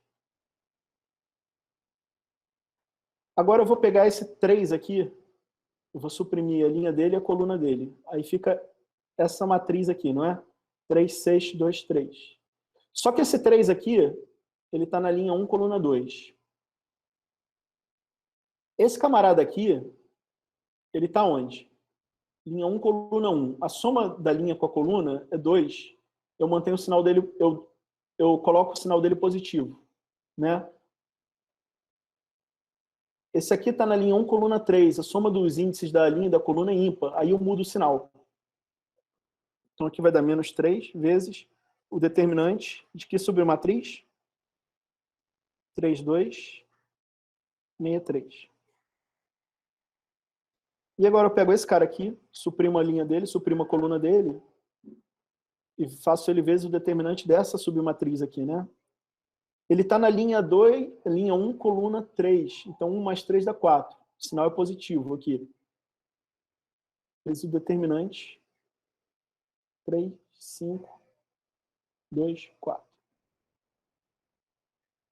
Então, isso aqui é 1 vezes 5 vezes 3, 15. 4 vezes 6, 24. 15 menos 24 dá quanto? Menos 9. Menos 3 vezes.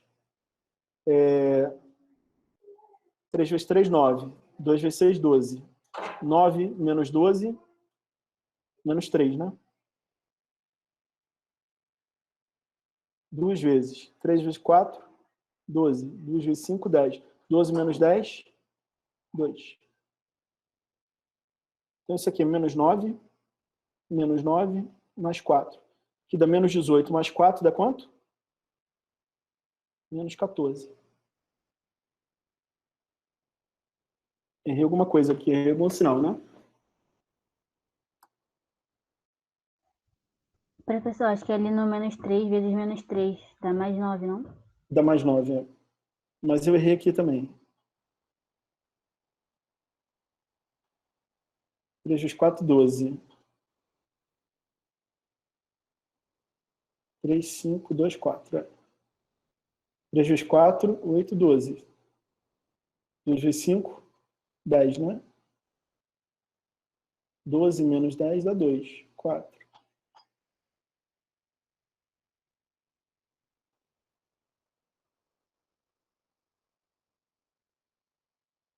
É menos 2 aqui, perdão. Aqui é menos 2, né?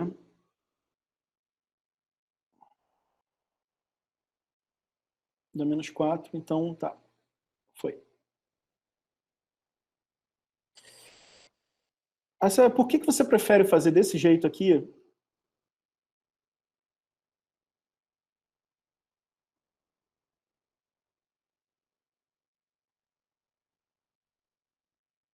Por que eu prefiro fazer desse jeito e não daquele que vocês fazem na escola? Olha essa matriz aqui. Como é que é o determinante dessa... Chama ela de B. Como é que é o determinante dessa matriz B aqui? Vocês estão vendo que ela tem um monte de zeros? Eu vou escolher expandir ela, então, por essa linha aqui. Por essa fila aqui. Isso aqui vai ser 1 vezes o determinante de quem?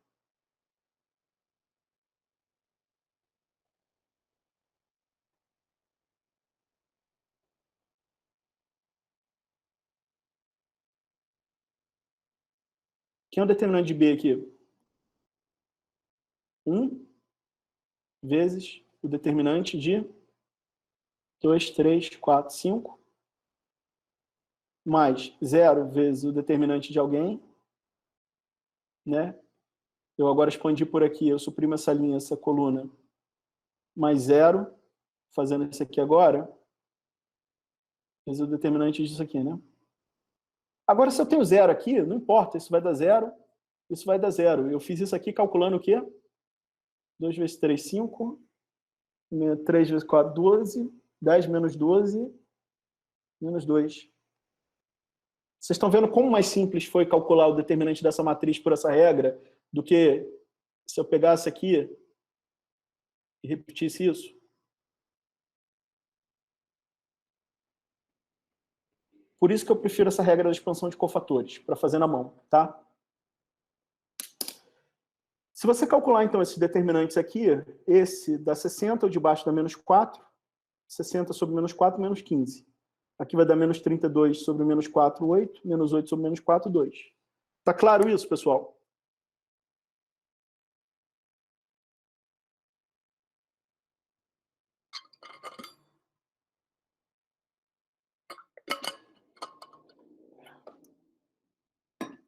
Como é que eu calculo a regra de Cramer computacionalmente? Você vai fazer uma função que tem a matriz A e o vetor B como entrada e vai te retornar o vetor X, a solução. Ele vai calcular o quê? O tamanho do B, alocar memória para o vetor X. vai calcular o determinante da matriz A, porque isso aqui só é aplicável se A, o determinante de A for diferente de zero. Se o determinante A for igual a zero, ele encerra a função. Caso contrário, ele vai fazer um laço de 1 até n. Nesse laço, a gente vai construir o xi, né? Então, eu vou fazer o que aqui? Eu vou construir a matriz modificada AJ, vou calcular o determinante de AJ, eu vou fazer o xi como a razão entre o determinante de AJ sobre A, sobre o determinante A que eu já calculei. Terminou esse laço, terminou a execução. Então, está aqui a minha implementação do Cramer. Recebe A e B, retorna X. Calculou o tamanho do vetor B para saber qual é a dimensão do problema. Alocou memória para o vetor X, fez zeros de N1, vai dar um vetor X cheio de zeros, que depois a gente preenche. Calculou o determinante de A com essa função aqui, mais det de A. Se o determinante de A for nulo, ele vai dar uma mensagem, matriz singular. Caso contrário, ele vai fazer esse laço aqui, que ele vai dizer o seguinte: o AJ, ele vai iniciar essa matriz AJ como sendo a A, ele vai pegar a coluna J, todas as linhas dela, e vai trocar pelo B aqui, e depois ele vai calcular o determinante de AJ e dividir pelo determinante de A para pegar o XJ. Ao final do laço, ele mostra na tela o resultado aqui, do vetor X. Essa função myDetA calcula o determinante, eu implementei aqui assim. O determinante de A vai ser calculado pelo aquele método de expansão de cofatores que eu mostrei ali. Primeiro, ele verifica se a matriz A é um escalar. Se a matriz for um escalar, o determinante da matriz é o próprio escalar, né? Uma matriz 1 por 1, o determinante dela é esse próprio número, né? Então tá aqui, se for o caso de uma matriz escalar, o det de A é o próprio A. E a gente encerra. Se não for o caso, se A for uma matriz 2 por 2, 3 por 3, etc., eu vou iniciar essa variável determinante de A como zero. Aí eu vou pegar aquela linha de cima do determinante de A, da matriz A. Primeira linha, todas as colunas dela, né? E eu vou fazer o seguinte, eu vou, em seguida, deletar na primeira linha todas as colunas, como eu fiz ali, para ficar com aquele subdeterminante, né? Aí eu faço o quê? O AI é essa A que eu deletei a primeira coluna. Depois eu pego o AI e deleto a primeira linha dela, para eu ficar com aquele determinante mais compacto, né? Aí o det de A é o quê? Vai ser o det de A mais aquela soma de expansões que a gente fez aqui, né? Menos 1 elevado a I mais 1, o valor da primeira, que a gente pegou lá na primeira linha, vezes o determinante da matriz reduzida, né? Que foi essa que eu encolhi. Então, se você fizer isso aqui, se vocês não entenderam essa implementação, eu sugiro depois da aula vocês olhem com mais calma. O que aquela implementação está fazendo é essa conta que eu mostrei aqui. Tá? Eu quero fazer um experimento computacional com vocês, com essas rotinas aqui. O exemplo que eu estou botando aqui é uma matriz que ela é a matriz identidade, vocês estão vendo? Ela tem o valor 1 ao longo da diagonal principal e o valor 0 fora da diagonal principal. Quando eu multiplico a matriz identidade por um vetor, a resposta é o quê? É o próprio vetor. E aqui está dando um vetor de uns. Então, esse vetor solução aqui é um vetor solução de uns. O que eu vou fazer nesse exemplo? Eu estou dizendo aqui que a dimensão é 5. Eu vou declarar uma matriz identidade 5 por 5. Eu vou declarar um vetor B que tem 5 linhas e todas iguais a 1. E eu vou usar esse Cramer para me dar a resposta. Só que eu já sei que a resposta é tudo 1. Vamos ver se esse Cramer funciona? Eu vou aqui no Cocalc. Eu já botei aqui aquelas funções que eu mostrei lá no slide. Eu já coloquei elas aqui de antemão. Aqui está a função determinante. E aqui embaixo está a função Cramer, né? Eu vou dar Shift Enter para interpretar ela. E aqui eu vou dar Shift Enter para interpretar a função Cramer.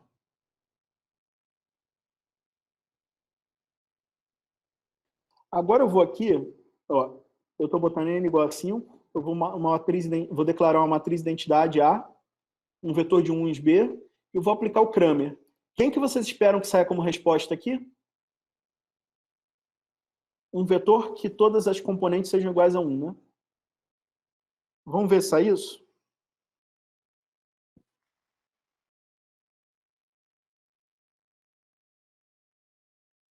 Eu acho que ele não interpretou aqui.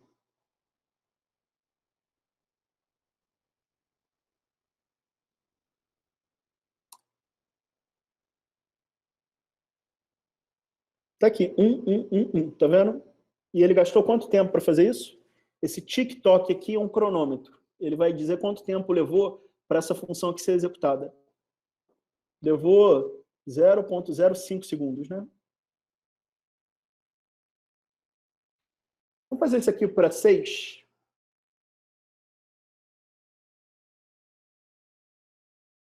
A resposta continua. Sempre vai ser um vetor de 1 aqui para a matriz identidade como entrada, né? Agora levou quanto tempo? 0,2 segundos, né? Foi para 7.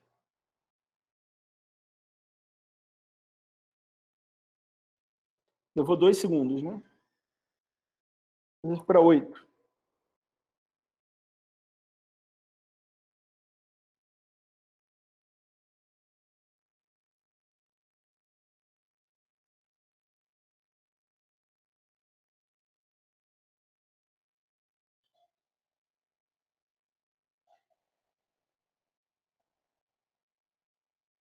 Levou 20 segundos. O que vocês estão vendo aqui, pessoal?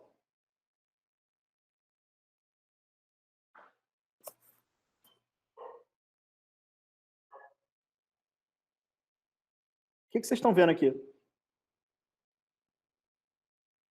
Conforme eu aumento a dimensão do sistema, o que está acontecendo?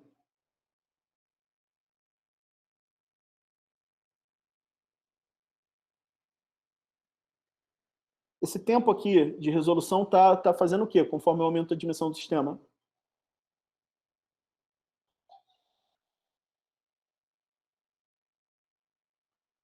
Está diminuindo?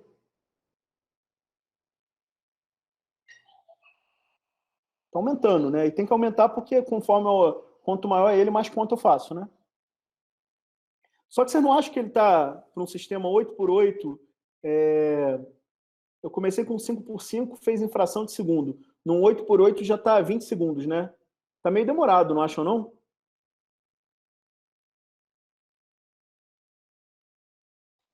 Eu queria fazer uma provocação com vocês aqui. Como é que eu posso medir o custo de execução de um certo algoritmo computacional? A gente mede esse custo pelas chamadas operações de ponto flutuante, pelo número de operações de ponto flutuante que esse algoritmo precisa para ser executado. E operações de ponto flutuante aqui, eu vou abreviar agora como FLOPS minúsculo, que é do inglês Floating Point Operations. Quantos flops eu preciso na regra de Cramer? Vamos fazer uma análise aqui? Eu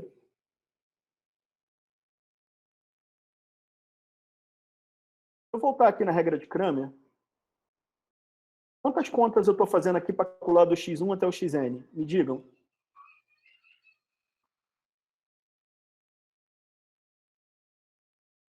Quantos determinantes eu calculo aqui, pessoal? N determinante? Não. Nos numeradores eu tenho n determinantes, não é? Basta eu calcular os determinantes do numerador?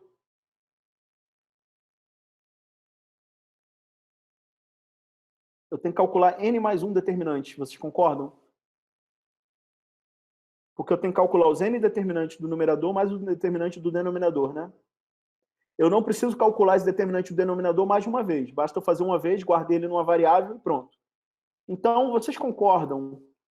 Eu tenho que calcular n mais um determinante de ordem n?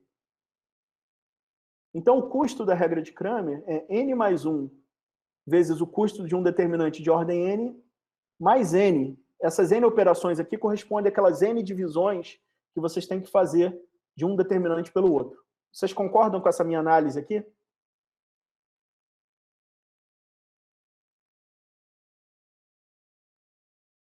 Concordam? Sim. Eu coloquei esse determinante de ordem n por n aqui em vermelho pelo seguinte. Nessas contas aqui que eu estou fazendo, a operação mais cara é o cálculo desse determinante ordem n. Então, eu vou tentar estimar agora quanto esse flops de um determinante n. Se você pegar um determinante n por n e fizer daquele jeito que eu expliquei, por expansão de cofatores, por exemplo, aqui eu peguei um determinante 3 por 3. Eu expandi ele. Quantos determinantes 2 por 2 eu tenho que calcular aqui nessa expansão? Que é uma matriz 3 por 3. Quando eu faço essa expansão, eu tenho 1, 2, 3 determinantes 2 por 2 para calcular. Vocês concordam? Então, no cálculo de um determinante n por n, eu vou fazer n vezes o cálculo de um determinante n-1 por n-1. Estão de acordo? Mas essa não é a única conta que eu faço ali. Eu tenho que multiplicar cada um desses determinantes por um 1 aqui, por um -3 aqui, por um 2 aqui. Tenho que fazer n contas aqui, mas eu também tenho que fazer uma conta para determinar o sinal que eu coloco aqui na frente. Aqui é mais, aqui é menos, aqui é mais, só que é -2 aqui, né? Esse sinal aqui, ele vem de um termo assim, ó. Eu coloco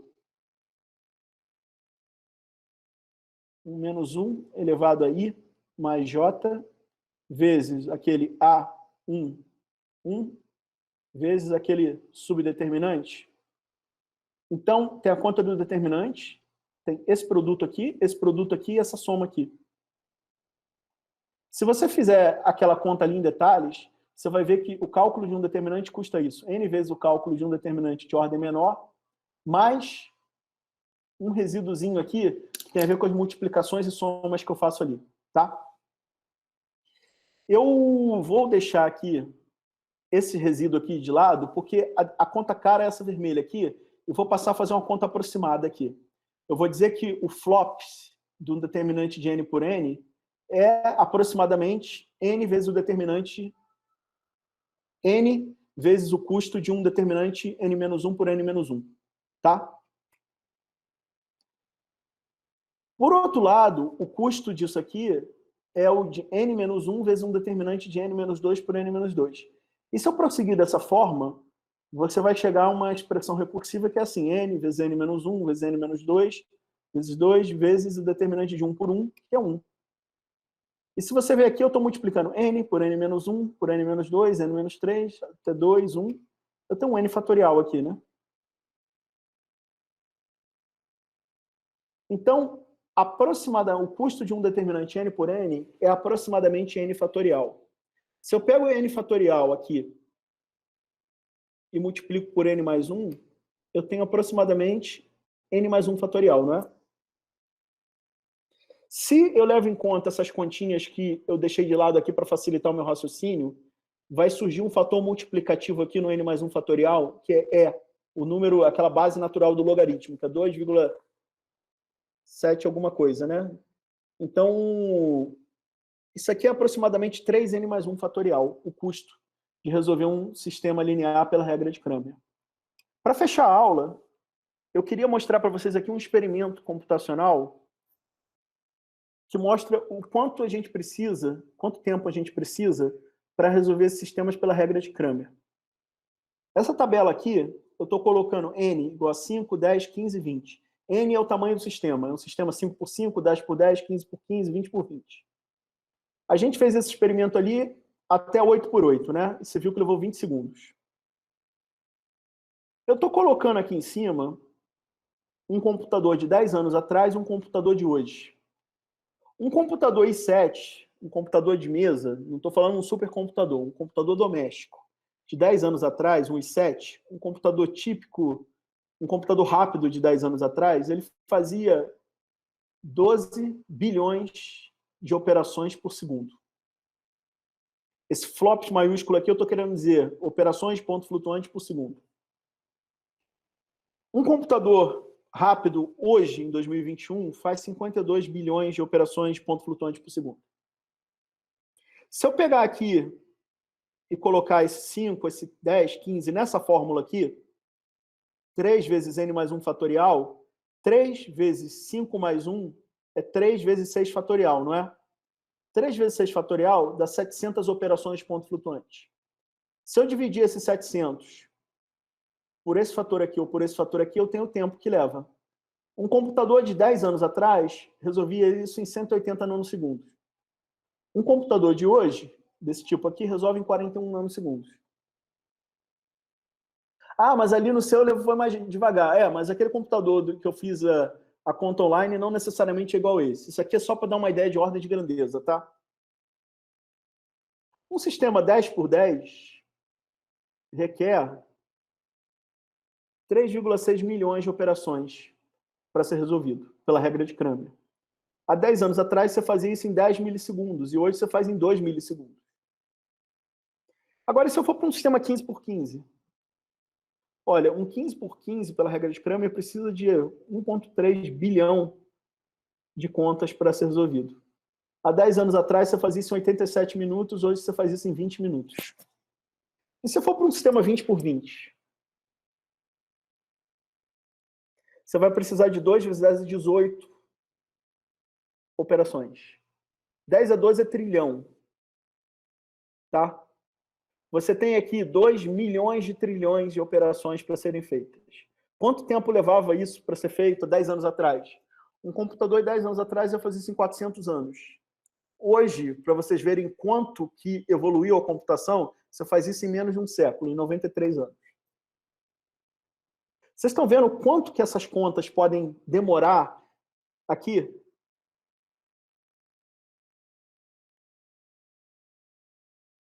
Por que essas contas estão demorando tanto? Porque a regra de Cramer, o número de operações que ela precisa fazer, cresce fatorialmente. Fatorial cresce muito rápido. Então, a regra de Cramer é um algoritmo péssimo para você resolver um sistema linear grande. Por quê? Porque você vai levar até o fim dos tempos para resolver isso. Ela não é um algoritmo viável para um sistema linear do mundo real, para esses que eu falo daquelas aplicações lá. Eu só mostrei aqui por razões pedagógicas, que é um ótimo exemplo para mostrar como você tem que ter cuidado na hora de escolher o método para resolver um sistema linear. Sob a pena de você botar o seu computador para ficar trabalhando até a eternidade, né? Mas o custo computacional não é a única patologia que ataca a regra de Cramer. Ela tem um outro defeito ainda mais grave. Sabe qual é? Ela é instável. O que isso quer dizer? Estão vendo esse sistema linear que eu estou montando aqui? 1 mais epsilon, epsilon um número pequenininho, menos 1, 1. Eu quero que a solução dele, aqui do lado direito é 1 mais epsilon ao quadrado mais 1, menos 2, menos epsilon. Se vocês resolverem esse sistema aqui, vocês vão ver que o vetor que tem que multiplicar aqui para dar isso é esse aqui. 1 mais epsilon, menos 1. Como epsilon é pequeno, isso aqui é aproximadamente o vetor 1 menos 1. Eu vou fazer esse experimento aqui com a regra de Cramer no computador, no Cocalc aqui. Você sabe que isso aqui tem que dar como solução 1 menos 1, né?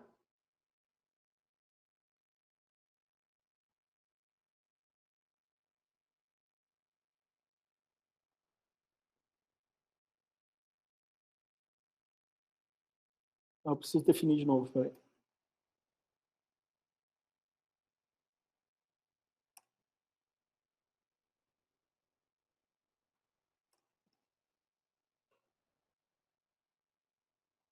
Quanto deu isso aqui? 2, 0. Essa é a solução daquele sistema?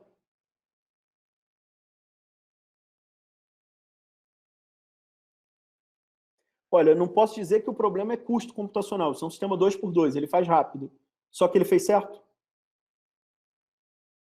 Não. Além de cara computacionalmente, a regra de Cramer é imprecisa. É um algoritmo que, se você trabalha com números que podem dar problema na operação de ponto flutuante, ela amplifica esses problemas e estraga, deteriora a solução.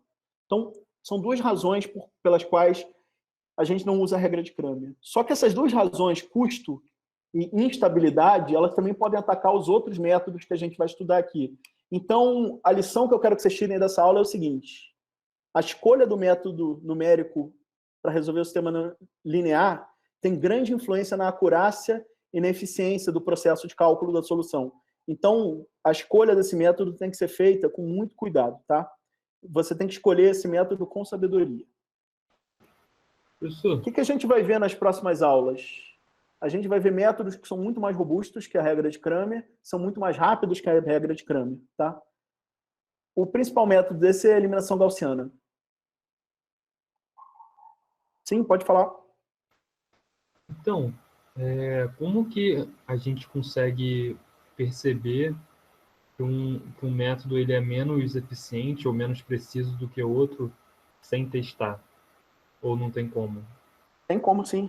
Você sabe que Cramer, o custo dela é isso aqui, grosso modo, n mais 1 fatorial. Ah, eu tenho que resolver um sistema linear 1000 por 1000. 1000 mais 1 fatorial, a sua calculadora consegue fazer 1000 fatorial? Não, essa parte eu entendi. Você até mostrou muito bem, mostrando os processadores lá. A minha dúvida é mais na questão da precisão, porque quando você mostrou aquele epsilon como um número pequeno, eu não conseguiria saber que o computador ia ter problema para... A parte de custo, todos os métodos que eu vou apresentar aqui, eu vou apresentar uma estimativa dessa de quantas operações eles fazem. Então, sabendo quantas operações você espera do método, sabendo quantas operações por segundo seu computador faz, você consegue montar uma tabela daquela e saber se o seu computador tem condições ou não de dar conta disso num tempo viável. Então, isso não é problema. A questão da estabilidade é mais difícil de ver mesmo. Eu vou falar dos algoritmos... A eliminação gaussiana ela é mais estável que a regra de Cramer, mas tem situações onde ela também deteriora a solução. Eu vou apresentar um remédio que ajuda a solução a não deteriorar, tá? E outra dúvida também, quais são as vantagens do método de Cramer? Porque aqui a gente só viu as desvantagens. Boa, ótima pergunta. Por que a gente aprende Cramer se ele é péssimo computacionalmente? Eu vou te dar uma resposta aqui e a gente fecha a aula.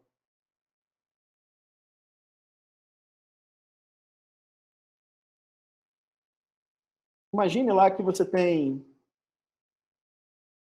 um problema literal, como esse aqui.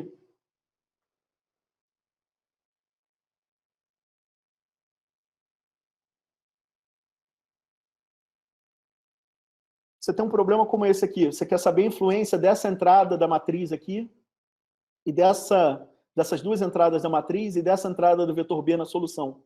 Quem é a solução aqui? Isso aqui, o numerador é quem? O determinante de B1, A2, sobre o determinante de 1A, A2. Quanto é esse determinante do numerador? 2B menos A. Quanto é esse determinante do denominador? 2 menos A ao quadrado. Você está vendo que isso aqui só está definido para A ao quadrado diferente de 2, né? Isso aqui você tem que A é diferente de mais ou menos raiz de 2, né? Para fazer sentido. Por exemplo, isso aqui já te deu de cara os valores que tornam essa matriz singular, né? Qual? Mais ou menos raiz de 2 faz essa matriz aqui ser singular. Concorda? E o x2 é o quê? É o det de 1A, B1, sobre o det de 1A, A2. O denominador aqui é o mesmo de lá e o numerador 1 menos AB. Quando você precisa de uma fórmula, por exemplo, quando você tem entradas algébricas aqui e você precisa de uma fórmula, o Cramer é muito útil, tá? Isso aqui é uma vantagem para sistemas 2x2 e 3x3, né? Eles dão algum insight. No sistema 20x20 você não vai conseguir fazer isso com Cramer. Embora em teoria é possível, mas na mão você não vai conseguir fazer. Então, a vantagem, o Cramer é útil quando você tem sistemas com expressões literais que você precisa obter a resposta do sistema em termos dessas expressões literais, tá? Beleza, professor. Obrigado. nessas ordens menores ele é mais eficiente. Então... nessas ordens menores ele é uma fácil. 2 por 2, esses determinantes aqui se calcula rápido, né? Então, se forem números feios aqui, acaba sendo mais prático fazer isso do que fazer a eliminação gaussiana aqui nesses dois, entendeu? Agora, computacionalmente, não. Computacionalmente, o Cramer é um péssimo algoritmo.